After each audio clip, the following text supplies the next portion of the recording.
Tonton video ini sampai selesai agar Anda tidak gagal paham.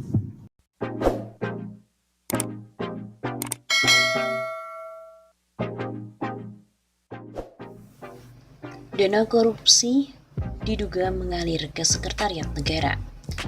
Penyidik Komisi Pemberantasan Korupsi tengah menelisik dugaan uang kasus korupsi penjualan dan pemasaran di PT Dirgantara Indonesia yang mengalir ke sejumlah pihak dalam Kementerian Sekretariat Negara. Dugaan itu muncul setelah KPK mengorek keterangan Kepala Biro Umum Kemensetnek, Piping Supriyatna, dan Eks-Sekretariat Kemensetnek, Taufik Sukasah pada Selasa 26 Januari. Keduanya diperiksa untuk melengkapi berkas penyidikan tersangka mantan Direktur Aerostructure PT-DI 2007-2010, Direktur Aircraft Integration PT-DI 2010-2012, dan Direktur Niaga serta Restrukturisasi PT-DI 2012-2017, Budiman Saleh. Saksi Piping dan Taufik didalami pengetahuannya terkait dugaan penerimaan sejumlah dana oleh pihak-pihak tertentu di Sekretariat Negara. Hal itu terkait proyek pengadaan servis pesawat PT Dirgantara Indonesia. Sementara mantan Kabiro Umum Sekretariat Kementerian Sekretaris Negara, Indra Iskandar, batal diperiksa. Ia tadinya juga akan diperiksa sebagai saksi untuk tersangka Budiman Saleh. KPK juga telah mengumumkan Budiman sebagai tersangka baru dalam pengembangan kasus di PT-DI tersebut pada 22 Oktober 2020. Tersangka Budiman diduga melanggar pasal 2 atau pasal 3 Undang-Undang Nomor 31 tentang Tipikor sebagaimana telah diubah dengan Undang-Undang Nomor 20 Tahun 2001 Jungto pasal 55 ayat 1 ke 1 KUHP. Dalam kasus itu, KPK juga melakukan penyidikan untuk 3 orang lainnya, yaitu Kepala Divisi Pemasaran dan Penjualan PT-DI tahun 2007-2014, dan terakhir menjabat Direktur Produksi PT-DI tahun 2014-2019, Ari Wibowo. Kemudian Dirut PT Abadi Sentosa Perkasa Didi Laksamana dan Dirut PT Selaras Bangun Usaha Ferry Santosa Subrata turut juga diselidiki. Selain itu, mantan Direktur Utama PT-DI Budi Santoso dan juga mantan Kepala Divisi Penjualan PT-DI Irzal Rinaldi Zailani statusnya sudah menjadi terdakwa. Kekinian mereka dalam proses persidangan di Pengadilan Tipikor Bandung. Dalam konstruksi kasusnya, tersangka Budiman menerima kasus dari Budi Santoso sebagai Direktur Utama PT-DI untuk menandatangani perjanjian kemitraan dengan mitra penjualan. Selain itu, Budiman juga memerintahkan Kadif Penjualan PT-DI agar memproses lebih lanjut tagihan dari mitra penjualan, meskipun mengetahui bahwa mitra penjualan tidak melakukan pekerjaan pemasaran. Diduga, kerugian negara untuk kasus tersebut senilai 202 miliar dan juga 8,6 juta US dollar. Sedangkan Budiman diduga menerima aliran dana 686.185.000 rupiah. Selain itu, dalam kasus tersebut, KPK juga telah menyita uang serta properti dengan nilai sekitar 40 miliar rupiah. KPK telah mendalami aliran uang korupsi PT-DI ke Kemensetnek era Jokowi. Penyidik KPK mendalami dugaan aliran dana korupsi ke pihak di Kementerian Sekretariat Negara atau Kemensetnek.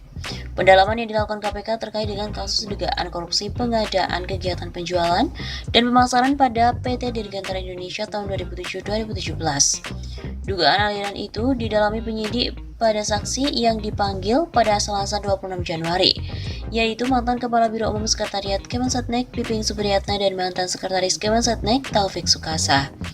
Kedua saksi itu didalami pengetahuannya terkait dugaan penerimaan sejumlah dana oleh pihak tertentu. Sekretariat Negara diperiksa terkait proyek pengadaan servis pesawat PT Dirgantara Indonesia. Ujar PLT juru bicara bidang penindakan KPK Ali Fikri kepada wartawan. Sementara itu, kata Ali, untuk saksi Indra Iskandar selaku mantan Kepala Biro Umum Sekretariat Kemensetnek dijadwalkan ulang pada Jumat 29 Januari. Dalam perkara tersebut, KPK telah menetapkan 3 tersangka baru, yaitu beberapa tersangka diantaranya Kepala Divisi Pemasaran dan Penjualan PT-DI tahun 2007-2015 Ari Wibowo, Direktur Utama PT Abadi Sentosa Perkasa Didi Laksamana, dan Direktur Utama PT Selaras Bangun Ferry Santosa Subrata. Ketiganya menyusul mantan Direktur PT Penataran Angkatan Laut Indonesia Budiman Saleh dan mantan Direktur PT-DI Budi Santoso. Juga mantan Kepala Divisi Penjualan merangkap Asisten Dirut Bidang Hubungan Pemerintah PT-DI Irzal Rinaldi. Budi Santoso dan Irzal kini tengah menjalani persidangan di Pengadilan Tipikor pada Pengadilan Negeri Bandung, Jawa Barat. Budiman diduga berperan menerima kuasa dari Budi Santoso untuk menandatangani perjanjian dengan mitra penjualan PT DI.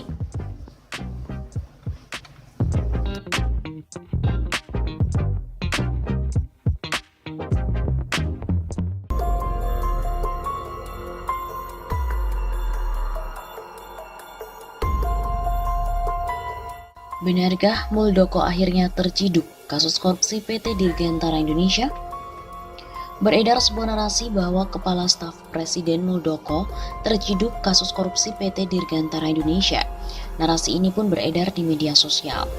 Merupakan akun Facebook bernama Purnomo yang turut mengunggah narasi tersebut pada 29 Oktober 2020. Dengan narasi yaitu Muldoko akhirnya terciduk kasus korupsi Dirgantara Indonesia. Unggahan ini pun ramai direspon warganet. Terdiri dari 281 emotikon, 53 komentar, dan 5 kali dibagikan. Pada kolom komentar, akun Purnomo merujuk pada sebuah video yang diunggah oleh akun Facebook Abu Arsyad pada 29 Oktober 2020. Akun Purnomo membagikan video itu pada hari yang sama. Ada videonya di lini masa saya, kata akun Purnomo membalas komentar akun Facebook lainnya. Kemudian dari penelusuran, klaim bahwa staf Muldoko terciduk kasus korupsi PT Dirgantara Indonesia merupakan hal yang tidak mendasar. Faktanya, hingga saat ini tak ada kesimpulan bahwa Muldoko benar-benar terlibat kasus tersebut. Dalam Kamus Besar Bahasa Indonesia, terciduk memiliki artian yaitu sudah diambil atau ditahan. Jika dikaitkan dengan narasi yang beredar, tidak ada informasi bahwa pihak berwenang menahan Muldoko atas kasus dugaan korupsi PT Dirgantara Indonesia. Kemudian video yang dibagikan oleh akun Purnomo pada 29 Oktober itu juga tidak ada kaitannya dengan narasi bahwa Muldoko terciduk kasus PT Dirgantara Indonesia. Pada video yang berdurasi 20 menit 8 detik itu merupakan gabungan rekaman suara yang hampir semuanya tidak berkaitan satu sama lainnya. Pada menit-menit awal terdengar suara Panglima TNI Marsikal Hadi Cahyanto. Suara itu sebenarnya pernyataan dalam merespon aksi perusakan Polsek Ciracas, Jakarta Timur pada beberapa waktu lalu. Rekaman lainnya berasal dari suara pengamat Rocky Gerung. Rocky mengomentari peristiwa jaksa yang menjamu tersangka kasus penghapusan red notice Joko Chandra. Selain itu, seseorang juga suaranya membacakan artikel dari Tempo berjudul PT Dirgantara diduga berikan upeti untuk pejabat Kemenhan sampai TNI. Pada artikel itu memang disebutkan nama Muldoko sebagai salah seorang yang diduga menerima aliran upeti saat menjadi Kepala Staf Angkatan Darat atau KSAD. Muldoko membantah dugaan tersebut. Muldoko menegaskan pada saat dugaan kasus itu terjadi, ia tidak mengurus pengadaan. Katanya, saya jadi KSAD hanya 3 bulan, tidak sempat mengurusi pengadaan dan pastinya saya juga sudah tidak ingat. Kata Muldoko seperti dilansir dari Tempo pada 25 Oktober 2020. Pihak KPK menduga PT Dirgantara Indonesia memberikan upeti ke sejumlah pejabat di Kementerian Pertahanan, TNI dan sejumlah lembaga negara lainnya pada periode 2008 sampai dengan 2016.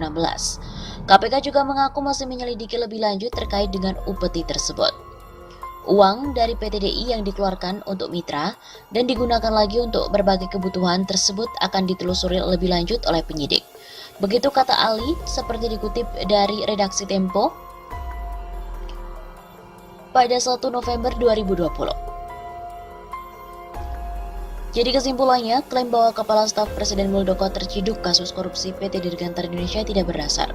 Faktanya hingga saat ini tak ada kesimpulan bahwa Muldoko benar-benar terlibat di dalam kasus tersebut.